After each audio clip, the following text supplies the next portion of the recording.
امام ذہبی رحمۃ اللہ علیہ بیان کرتے ہیں عند المؤمنین فقرر ان من ترک صوم رمضان بلا عذر شرعی انه شر من الزانی ومدمن الخمر بل یشکون فی اسلامه ویظنون به الزندقہ والاخلال۔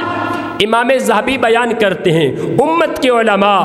ائمہ کرام، محدثین اعظام، مجتہدین، امت کے صالحین، سلف صالحین، صحابہ کرام، تابعین اعظام، ساری امت کے نیک لوگ اس بندے کے بارے میں فیصلہ دیتے ہیں جس انسان کی زندگی میں ماہ رمضان آ جائے لیکن ماہ رمضان کے روزے رکھ کے اپنے رب کو راضی نہیں کرتا۔ پوری ملت اسلامیہ کے علماء کا اس بات پر اتفاق ہے کہ وہ انسان جس کے پاس روزہ چھوڑنے کا عذر کوئی نہیں، روزہ چھوڑنے کا عذر کوئی نہیں، پھر بھی روزہ چھوڑ دیتا ہے، فرمایا وہ بندہ زانی اور شرابی سے بھی زیادہ بدترین انسان ہے۔ زانی میں اس سے کم گناہ گار ہو سکتا ہے، شرابی اس سے کم گناہ گار ہو سکتا ہے، لیکن روزہ جان بوجھ کے چھوڑنے والا بغیر عذر کے اس انسان سے بھی بدتر انسان ہے۔ بل یشکون فی اسلام ہی، بلکہ اسلاف تو کہا کرتے تھے یہ بندہ